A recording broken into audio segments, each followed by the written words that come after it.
السلام عليكم ورحمة الله وبركاته. ازيكم يا حبايبي؟ عاملين ايه؟ يا رب تكونوا كلكم بألف خير. بما ان بقى احنا في اول ايام العيد الكبير، فاول حاجة لازم نعملها في العيد او نفكر نعملها، لان كل الطلبات بتاعتها والمقادير بتاعتها موجودة في كل بيت، بنعمل صينية السمين. هقولك ازاي تعمليها بطريقة سهلة جدا وبسيطة جدا وسلسة جدا. هقولها لك بكل تفصيلة ومن غير اي تعقيد. اهم حاجة لو انت اول مرة تشوفي القناة بتاعتي تعملي لي لايك وشير وسبسكرايب للقناة، وكمان تفعلي الجرس عشان يوصلك كل جديد. صينية السمين وزي ما انتوا شايفينها كده بتتكلم عن نفسها. ما شاء الله كانت حلوة جدا وطعمة جدا، وكمان عملنا تكة مختلفة كده فيها هتعجبك وهتحسي فيها بتغيير. اول حاجة انا جبت الصينية الكبيرة بتاعتي، هي صينية سمين، فهنعملها زي المحلات او هنعملها زي عربيات الشارع، هنعملها في صينية كبيرة. جيت هنا عندي جبت الصينية بتاعتي وبحط فيها شوية من الزيت قبل ما احط عندي المادة الدهنية بتاعتي، سواء ليا بقى او دهنة او اي حاجة انت هتستخدميها. اهم حاجة ما تحطيش سمنة عشان ما تغيرش في طعم اللحمة. شوية من الزيت، وزيت يكون مش زيت التموين، زيت يكون نباتي نوعه كويس جدا عشان ما يطعمش معاكي في الاكل. بعد كده بتحطي نسبة الدهون بتاعتك. انا مش حاطة من الدهون اللي هي من الدهون اللي هي الايه، في دهون بيسموها كده بتبقى حلويات، فاهمين انتوا؟ فدي بتبقى حلوة قوي في الاكل، وحتى لو كترتي منها شوية ما بيكونش فيها مشكلة زي الدهون التانية.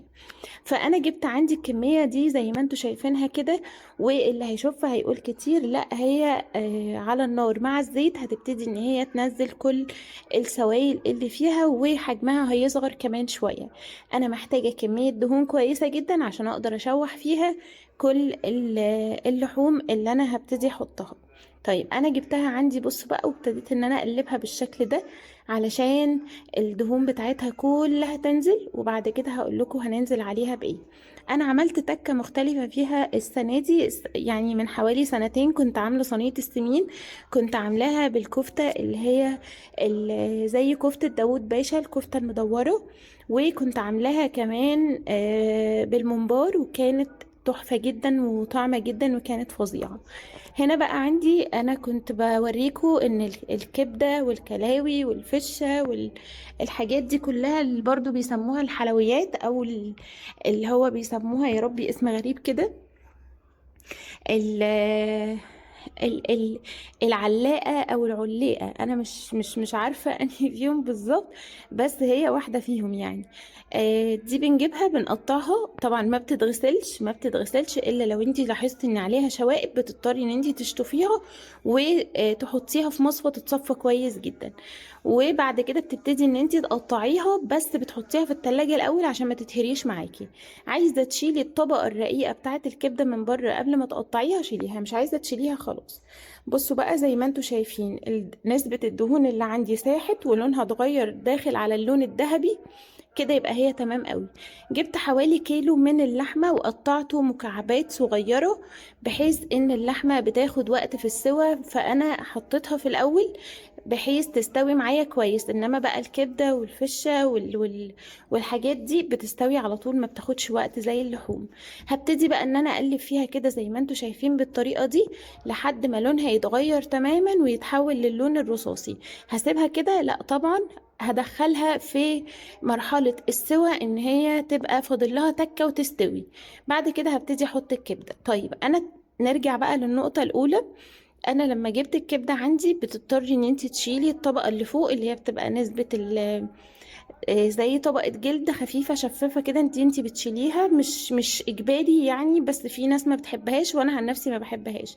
فبدخل ايدي ما بين الكبدة والطبقة دي وببتدي ان انا ايه، اعمل عازل بايدي كده وابتدي ان انا اشيلها تمام. وبعد كده بقطعها. بقولك ليه حطيها في التلاجة الاول؟ بحيث ما تتهريش معاكي. هنا عندي بعد ما اللحمة خدت زي ما انتوا شايفين اللون الحلو ده اللي هو خلاص اللي يشوفها يقول استوت، بس هي لسه فيها سيكة ايه، ما استوتش. وكمان من علامات ان هي خلاص ما قربت تستوي ان هي نزلت السوائل وشربتها. وكمان عامله عندي طبقه ذهبي كده بسيطه في الايه، في القاع بتاع الصينيه بتاعتي. انا ما حطيتش عليها لا فلفل اسود ولا حطيت عليها ملح، انا حطيت شويه من بهارات اللحمه، اكتر من كده ما حطيتش. بعد كده حطيت الكبده بتاعتي او الكبده والكلاوي والفشه والكلام ده. اكمل لكم بقى عملتها ازاي. بعد ما طلعتها من التلاجة وقطعتها مكعبات صغيره كلها، معلش ده عطل فني الهزه دي، فرحت حاطه عليها بقى الخلطه اللي انا بعملها اللي ما فيهاش اي افتكاسه بس حلوه قوي. وخدوا بالكم يعني طعم الاكل بتاع اهالينا، بتاع مامتك وجدتك والناس دي، كان بيبقى ليه طعم جدا مع انهم ما كانوش بيحطوا غير الملح والفلفل الاسود. فانا ما بقتش بحب احط توابل كتير، التوابل الكتير بتغير من طعم اللحمه. تمام. حطيت عندي، جبت الهون بتاعي وحطيت فيه فصوص توم، يعني مثلا للكمية اللي انا حطيتها دي حطيت حوالي نص راس كاملة من التوم. وحطيت عليها فلفل اسود وملح وفلفل سبايسي، وده لو انت حابة تحطيه حطيه، مش حابة خلاص، بس احنا بنحبها سبايسي شوية. ورحت عندي دقيتهم كويس جدا لحد ما انفرموا، وعليهم ليمونة كبيرة. وبقلبهم كويس جدا مع بعض، وبعد كده بضيفهم عندي على الكبده وبسيبهم في التلاجة ساعة ساعتين ثلاثة. كل ما غيبت كل ما شربت معاكي من التتبيلة اللي انت عاملاها، وكل ما كان طعمها احلى. بعد ما اللحمة قربت تخش على السوا، رحت انا حطالها، عملت مكان كده فجوة في النص، ورحت حاطة فيها الكبدة بتاعتي. حطيت الكبدة بتاعتي وسبتها بقى لحد ما ايه، لحد ما تخش في مرحلة السوا. طبعا الكفتة وانا كنت عاملاها معاكم قبل كده في كذا فيديو على القناة، كنت عاملة كذا طريقة للكفتة. الكفتة المجمدة، كنت عاملة طريقة للكفتة اللي هي اللي باللحم البلدي، كنت عاملة طريقة، كذا طريقة بيها. كفتة بالفول الصويا كنت عاملة لكم كذا طريقة. هقول لكم دلوقتي على الطريقة، بس هوريكم احنا هنلف المنديل ازاي. المنديل ده هو الرئة اللي بتبقى ما بين البطن وما بين الكبدة والحاجات دي، فاهمين؟ يعني حاجة زي ما تكون حامياها كده. المنديل ده لما بيطلع من البقرة او المعزة او الحولي او الحاجات دي، المنديل ده بيبقى بياضه ناصع قوي وبيبقى نظيف قوي. طيب يستحب ان انا استخدم ايه؟ المنديل اللي يكون ضعيف، ما يكونش سميك، ده اللي ينفع معاكي علشان الكفتة ما تتحرقش منك، ولان الدهون هي اللي بتخلي الفحم يولع يعني بطريقة مهولة، فيبتدي يحرقها من غير ما تستوي. اما اللي فيها نسبة دهون قليلة هتبتدي ان هي تولع الفحم بطريقة بسيطة، وهتاخد اللون الذهبي وتستوي وتبقى تحفة. انا جبت عندي المنديل بتاع البقرة، قصدي بتاع المعزة، بتاع المعزة، وهقول لكم ليه دلوقتي. وابتديت ان انا احط خلطة الكفتة اللي المفروض اصبعها. انا كنت عاملاها المرة اللي فاتت كفتة، كنت عاملاها كور بوبس كده صغننة.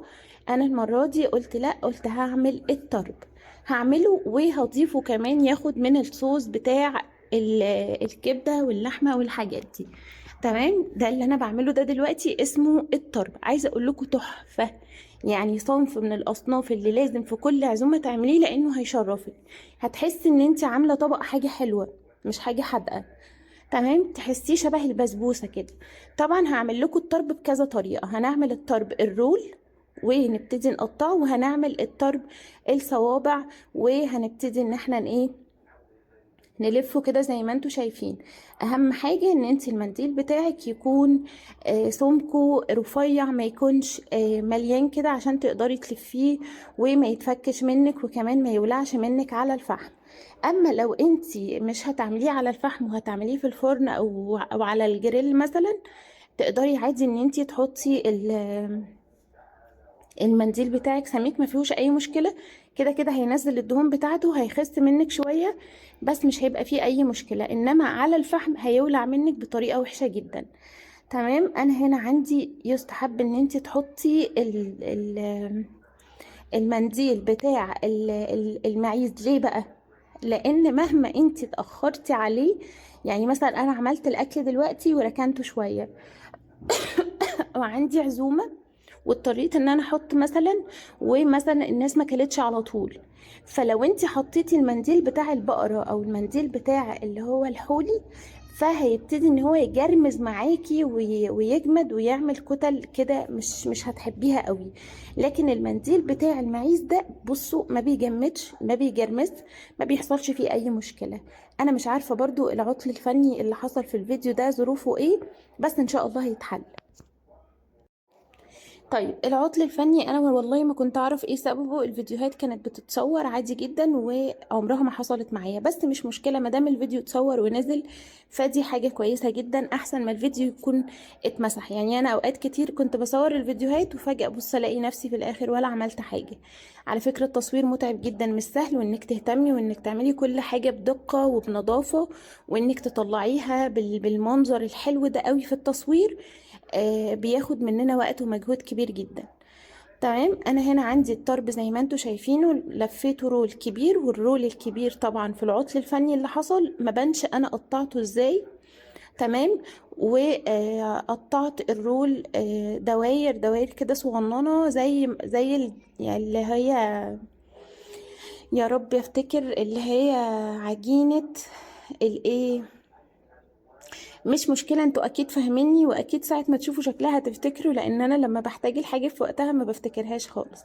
جبت عندي بقى بصلتين تلاتة، وزي ما انتي حابة طعم البصل عندك في الخلطة اللي انتي هتعمليها. انا جبت عندي 3 بصلات وقطعتهم جوليان كده، وحطيتهم عندي، خليتهم رفنعين بحيث ما يبانوش عندي في الاكل. طيب عملت كده فجوة في النص، ورحت حاطة البصل بتاعي وقلبته كويس جدا. طب انا عايزة اتأكد ان اللحوم بتاعتي استوت، وفي فشة بتتأخر شوية في السوا، اعمل فيها ايه؟ هتجيبي سلوفان وتروحي مغطياه بالصينية. طبعا مفيش غطا حلة عندك او غطا عامة هيكفي الصينية دي، فانت الحل الوحيد هتلفيها عندك بالسلوفان. برضو نفس العطل الفني، الهزة الارضية دي انا مش عارفة فيه ايه، بس اهم حاجة ان الفيديو تصور يا جماعة، اهم حاجة ان الفيديو تصور. جبت عندي بقى السلوفان وغطيته بيها كويس جدا، بحيث ما يعني ما تطلعش اي هوا، وبسيبها عندي لحد ما تستوي بقى كويس جدا وتتغلغل كده مع بعضها. اكون انا بقى عملت الطرب انا جبت الفحم عندي ولعته، وجبت الاسياغ بتاعتي، وهبتدي ان انا اظبط فيها الطرب ده انا ما شفتش حد عمل صينية سمين على اليوتيوب تماما فيها طرب. دايما بيعملوه فيه كفتة وفيه ممبار وفيه مش عارف ايه، بس محدش عمل الطرب قبل كده. عايزة اقول لكم هيودي طعم وشكله في حتة تانية خالص. ببتدي اجي من عند اخر قفلة للمنديل عندي، وببتدي احط السيخ بتاعي وايه، بحطهم ورا بعض بالشكل ده شبه الوردات كده، واحطهم عندي في السيخ. وعلى حسب حجم الشواية بتاعتك هتبتدي ان انتي تحطي العدد. انا شفت الشواية عندي صغيرة، فالعدد مش هيكفي غير 4 وردات بس من الحلوين اللي احنا عملناهم دول. والطرب التاني بقى عملته صوابع زي الطرب العادي اللي احنا بناكله بره. تمام، بس يا جماعة الحاجات دي واحنا بنعملها في البيت بتبقى انضف واطعم مليون مرة.